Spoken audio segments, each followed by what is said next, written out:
ஞானானந்தமயம் தேவம் நிர்மலஸ்படிகாகிருதிம் ஆதாரம் சர்வ வித்யானாமயக்ரீவம் பாஸ்மகே. நமஸ்காரம்.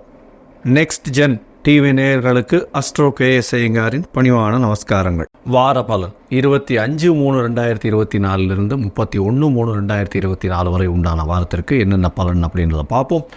அதற்கு முன்னாடி இந்த வாரத்தில் இருக்கக்கூடிய கோல்சாரம் என்ன, இந்த வாரத்தில் வரக்கூடிய விசேஷ தினங்கள் என்ன, அதை தவிர இந்த வாரத்தில் எந்த ராசிக்காரர்களுக்கு சந்திராஷ்டமம் அப்படின்றதையும் பார்ப்போம். முதலில் இந்த வாரத்தினுடைய கோல்சாரம் காலபுருஷ தத்துவத்தின் முதல் ராசியான மேஷ ராசியில் குரு பகவான், கன்னியில் கேது பகவான், கும்பத்தில் 3 கிரகம் செவ்வாய், சனி மற்றும் சுக்கிரன், மீனத்தில் 3 கிரகம் ராகு, சூரியன் மற்றும் புதன். சந்திர பகவான் அதிவேகமாக செல்லக்கூடிய சந்திர பகவான் இந்த வாரத்தில் பார்த்தீங்கன்னா உத்தர நட்சத்திரம் இந்த வாரத்தில் ஆரம்பிக்கும் பொழுது இருக்கார். அதிலிருந்து மூல நட்சத்திரம் இந்த வாரம் முடியும் போது போகிறார். மூல நட்சத்திரம்ன்றது தனுசு ராசியும், உத்தர நட்சத்திரம்ன்றது கன்னியா ராசியும் இருக்குது. 4 ராசிக்கு போகிறார். அதாவது கன்னி, துலாம், விருச்சிகம், தனுசு இந்த 4 ராசிக்கு போகிறார். இந்த வாரத்தில் வரக்கூடிய விசேஷ நாட்கள் அப்படின்னு பார்க்கும்பொழுது இந்த வாரத்தில் பௌர்ணமி இந்த வாரம் ஆரம்பிக்கும் பொழுதே பங்குனி உத்திர திருவிழா, இது ஒரு பெரிய மிக ஏற்றமான விசேஷம். பௌர்ணமி திதி கார்த்தால சூரிய உதயத்தை வைத்து சொல்லக்கூடியதுனால பௌர்ணமி திதி இன்றைக்கி மத்தியானம் வரலும் இருக்கும். அதற்கு பிறகு பிரதம திதி, கிருஷ்ணபக்ஷ பிரதம. இந்த வாரத்தில் வரக்கூடிய விசேஷ நாள் அப்படின்னு பார்க்கும்பொழுது 29ஆம் தேதி அன்னைக்கு சதுர்த்தி அப்படின்னு சொல்லும்பொழுது விநாயக பெருமானை வணங்கிட்டு வர்றதும், மினிமம் ஒரு 9 பிரதட்சணம் பண்ணிவிட்டு ஒரு தேங்காயை உடைச்சிட்டு 9 தோப்பு கண்ணம் போட்டு வர்றதன் மூலியமாக உங்களுக்கு வரக்கூடிய கஷ்டங்கள், வந்த கஷ்டங்கள் எல்லாமே விலகும். அதாவது சதுர்த்தியில் 2 வகை. ஒன்று வர சதுர்த்தி, மற்றொன்று தேய்பிரையில் வரக்கூடிய சதுர்த்தி. தேய்பிரையில் வரக்கூடிய சதுர்த்தியில் உங்களுக்கு கஷ்டங்கள் எல்லாம் நிவர்த்தி ஆகணும்னு வேண்டிக்கணும். அதாவது உங்களுக்கு தடங்கள் ஏதாவது ஏற்படுறதா, படிக்கக்கூடிய இடத்துல தடங்கள், அதை தவிர பண வரவுக்கு தடங்கள், உங்களுடைய கஷ்டங்கள், உடல்நிலை பாதிப்பு, அதை தவிர பொருளாதார பாதிப்பு, இதை தவிர வேலை இல்லாமை, இது எல்லாத்தையுமே வேண்டிக்கக்கூடிய விஷயம் தேய்பிரையில் வரக்கூடிய சதுர்த்தியில் விநாயகர் பெருமானை போய் சேவிச்சுட்டு 9 தரம் சுற்றிட்டு ஒரு தேங்காயை உடைச்சிட்டு 9 தோப்புக்கரணம் பண்ணிவிட்டு பண்ணுறது மூலியமாக அந்த உங்களுக்கு உண்டான எந்த ஒரு தோஷமும் அல்லாமல் உங்களுக்கு உண்டான கஷ்டங்கள் நீங்கக்கூடிய பாக்கியம் உண்டாகும். வளர்பிறையில் பார்த்தீங்கன்னால் வர சதுர்த்தி அப்படின்னு பேர். வர சதுர்த்தி அப்படின்னு சொல்லும்போது வரங்களை கொடுக்கக்கூடிய சதுர்த்தி அது. அதாவது நீங்கள் என்னென்னலாம் வேணும்னு கேட்கணும். அதாவது எனக்கு திருமணத்திற்கு நல்ல இதுவை கொடு, ஏற்றமான உத்தியோகத்தை கொடு, அந்த மாதிரியான விஷயங்களை கேட்கணும். கஷ்டங்கள் நீக்கக்கூடியது சங்கட ஹர சதுர்த்தி. வர சதுர்த்தி வளர்பிறையில் வர்றது. இப்போ வர்றது சங்கட ஹர சதுர்த்தி அப்படின்னு சொல்லக்கூடியது, சங்கடங்களை போக்கக்கூடிய சதுர்த்தி. சரி, அதற்கு பிறகு பார்த்தீங்கன்னா ஞாயிற்றுக்கிழமை, அதாவது 31ஆம் தேதி அன்றைக்கி சஷ்டி திதி. சஷ்டி அப்படின்னு சொல்லும்பொழுதே முருகப்பெருமானுக்கு ஒரு மிகப்பெரிய விசேஷமான நாள். சஷ்டியில் விரதம் இருந்தால் அகப்பையில் நிச்சயமாக குழந்தை பாக்கியம் ஏற்படும் அப்படின்றது விசேஷம். அதனால் இந்த காலகட்டத்தில், அதாவது சஷ்டி திதி, எல்லா சஷ்டி திதிகளிலும் விரதம் இருக்கிறது ரொம்ப விசேஷம். குழந்தை பிராப்தி வேணும்னு பார்க்குறவங்க, அதை தவிர எதிரிகள் அற்ற நிலை இருக்கணும் அப்படின்னு நினைக்கிறவங்க, அதை தவிர கஷ்டங்கள் போகணும்னு நினைக்கிறவா சஷ்டி திதியை முக்கியமாக கொண்டாடும். சஷ்டி திதியில் விரதம் சாயந்தரம் முருகப்பெருமானின் அபிஷேகம் அது எல்லாத்தையும் பார்த்துட்டு அதற்கு பிறகு தான் போஜனம் செய்யணும். அது மாதிரி சஷ்டி திதியில் விரதம் இருப்பாள். இந்த வாரத்தில் பார்த்தீங்கன்னா எந்தெந்த ராசிக்காரர்களுக்கு சந்திராஷ்டமம் அப்படின்னு பார்க்கும்போது கும்பம், மீனம், மேஷம், ரிஷபம் இந்த 4 ராசிக்காரர்களுக்கு சந்திராஷ்டமம். சந்திராஷ்டமம்னா உங்களுடைய பிறந்த ராசியிலிருந்து 8ஆம் இடத்தில் சந்திர பகவான் மறையும் பொழுது சந்திராஷ்டமம்னு சொல்கிறோம்.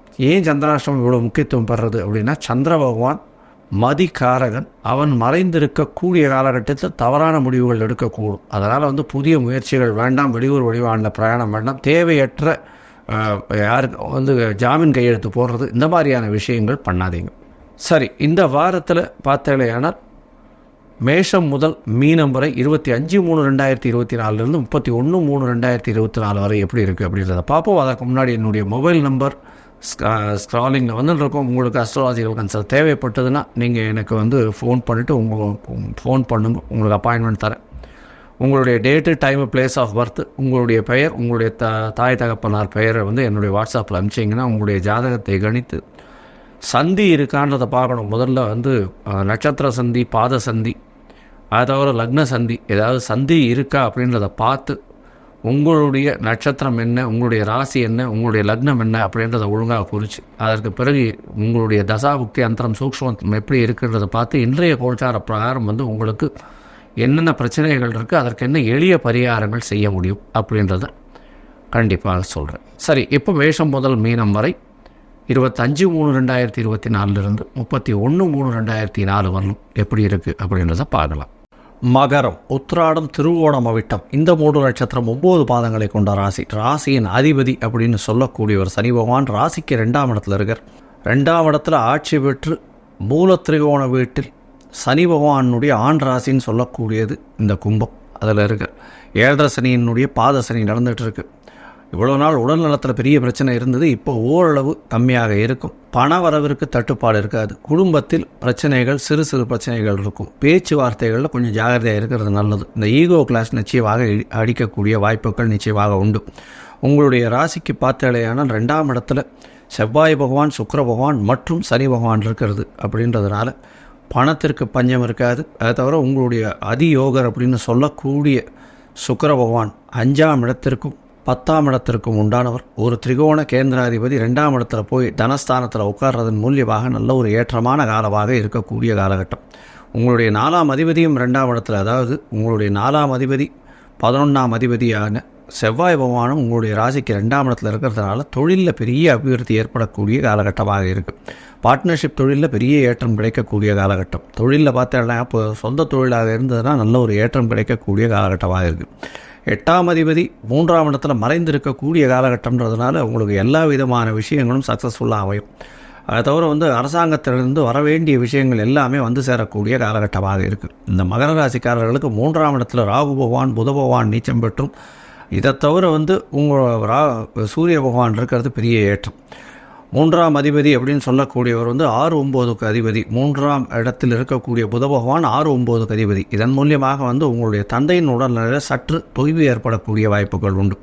தந்தையின் மூலியமாக பணவரவு சற்று கம்மியாகும். ஏன்னா 9ஆம் இடத்துல கேது பகவானும் இருக்கார், 9ஆம் அதிபதியும் நீச்சப்பட்டு போயிருக்கிறதுனால தந்தையின் உடல்நிலையில் நிச்சயமாக பிரச்சனைகள் இருக்கக்கூடிய வாய்ப்புகள் உண்டு.